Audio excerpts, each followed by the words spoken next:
Hello everyone.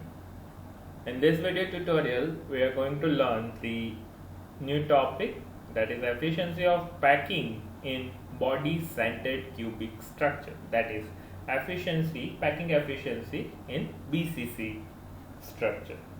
So far in last two video lectures we have learned the packing efficiency of simple cubic lattice and HCP and CCP, that is face centered cubic structure. This is the last part where we are going to learn the packing efficiency. Again, I wanted to recall what is packing efficiency. See, if you are having a box and you wanted to fill that box with, let's say, lemon, that now it's up to you how many lemons you can accommodate in that particular box.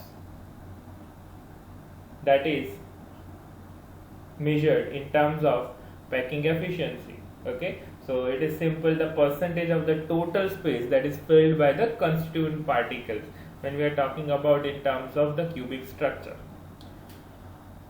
We have already completed this simple cubic structure and HCP and CCP structure. In last we are going to learn this BCC structure. Now what is BCC structure? Again, I wanted to recall that imagine a room where you are sitting, or your classroom. That classroom or your room is having 8 corners. I am talking about the upper 4 corners and the lower 4 corners, as well as in the middle of the room or a classroom there is one atom which we call as a body centered, where the center side is having one atom. Okay, we have also calculated the number of atoms present in the unit cell and the number of atoms present in the unit cell for, let's say, BCC. It is 8 into 1 by 8 because the 8 corners are occupied, and the contribution of this corners is 1 by 8. So it will be 1 plus body centered. It is also considered as one only unit. So 1 plus 1, it becomes 2. Now coming back to the topic, that is efficiency of packing. So it is clear from this figure, this upper 4 corners A, B, G, H, and lower 4 corners, that is D, C, E, F. Okay, so first of all, if I am talking about a cube is having what?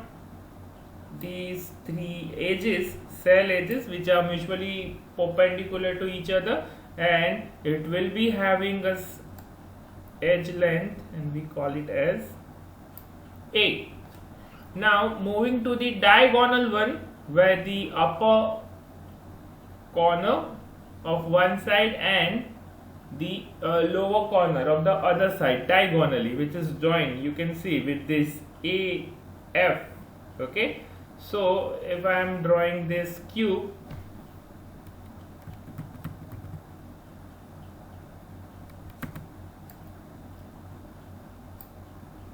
then the diagonal, I am going to join this,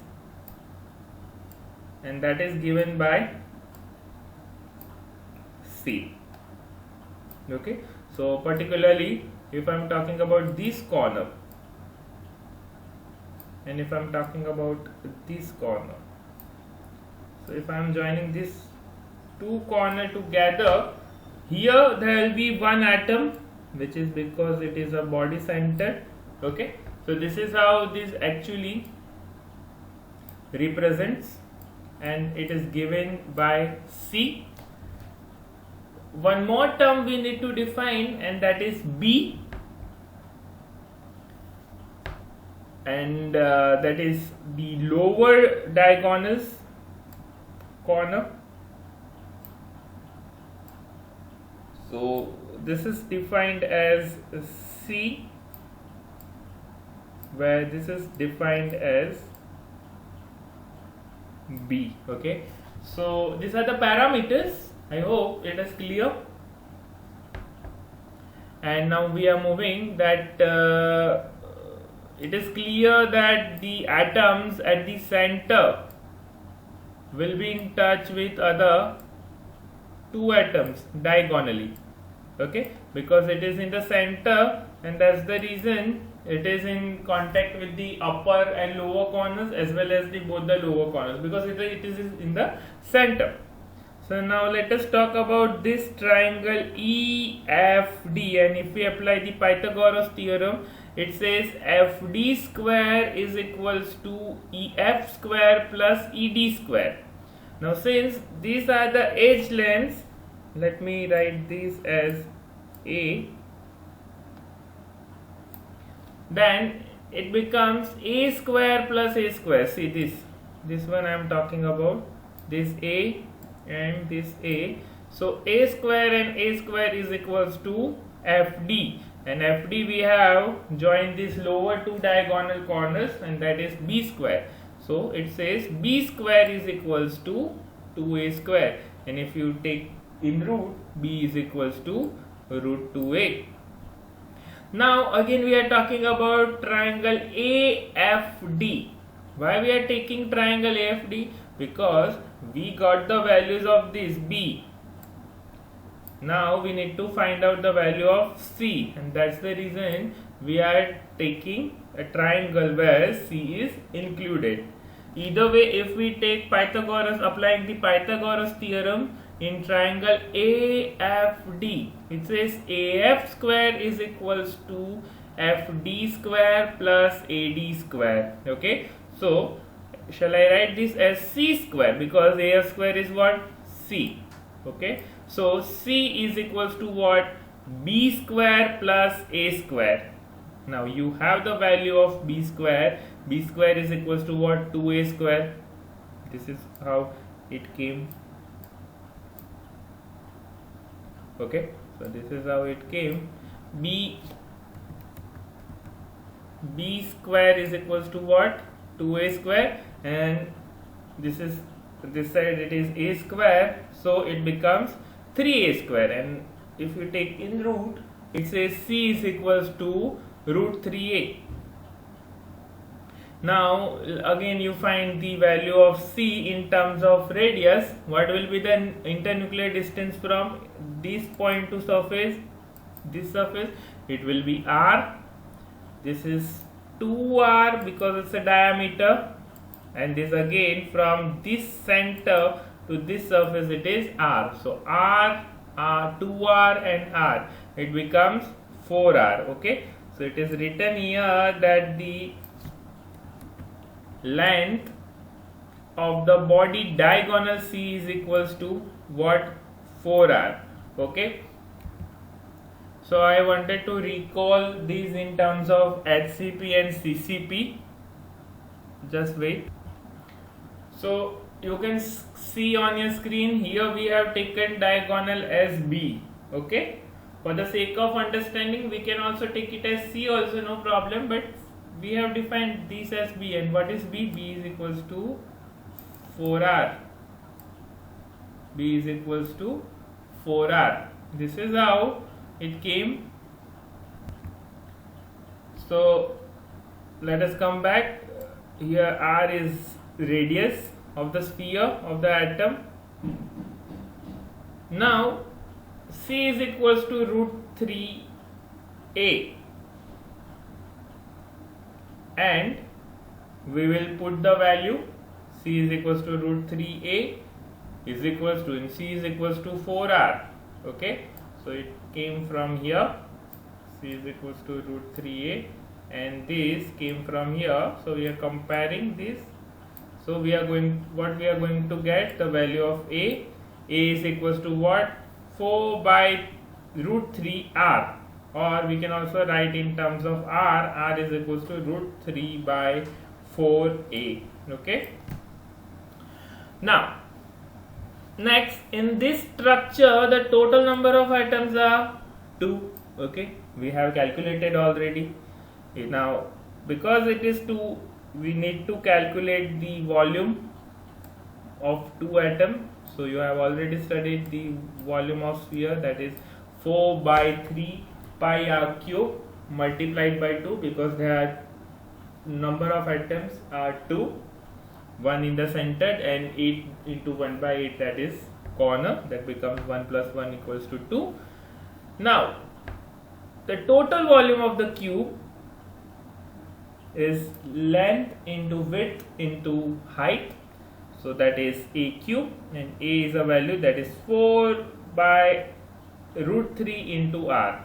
So a cube you can write 4 by root 3 whole r cube.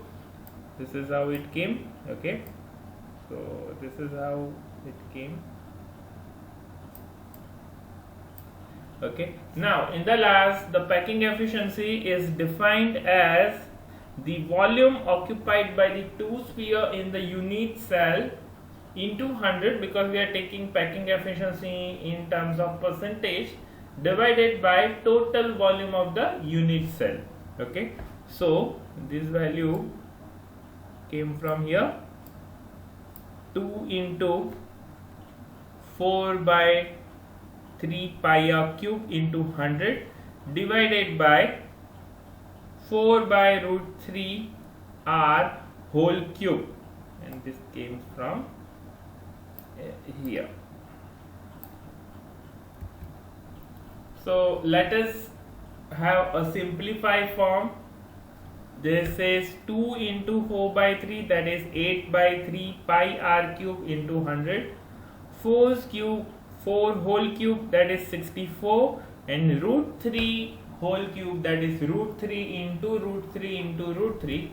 So first 2 root 3 makes 3, and the third one is root 3. That is how it came, 3 root 3 r cube. Okay, so that is 8 by 3 pi r cube into 100 divided by 64 divided by 3 root 3 r cube.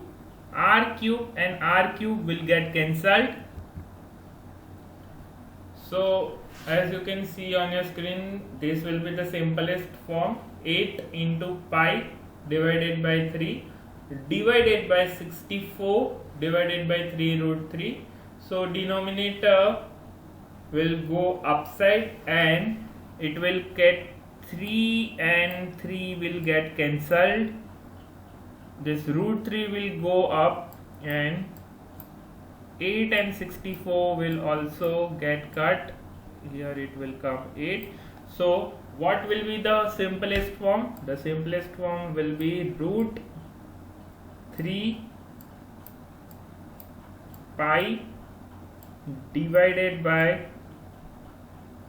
8 into 100.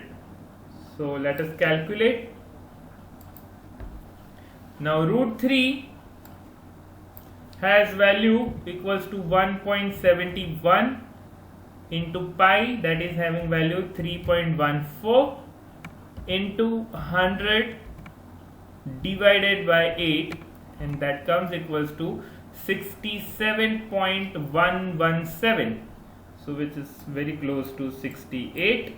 This is how we can calculate the packing efficiency of body centered cubic cell. Okay,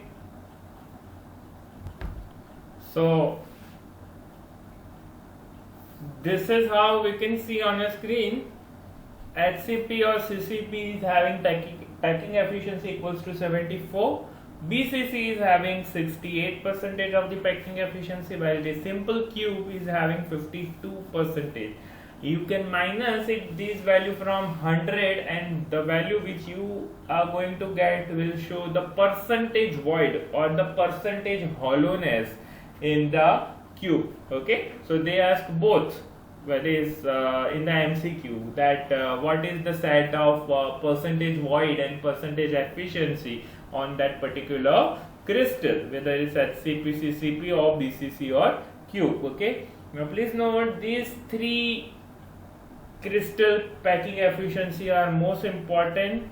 Okay, as far as 3 marks are concerned, generally 3 marker question comes from this chapter, and this is one of them.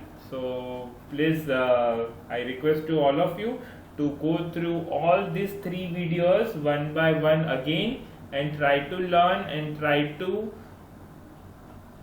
write this in your classwork for one more time so that you shall be able to answer if this is asked. Thank you. Thanks for watching this video. Stay tuned for upcoming videos.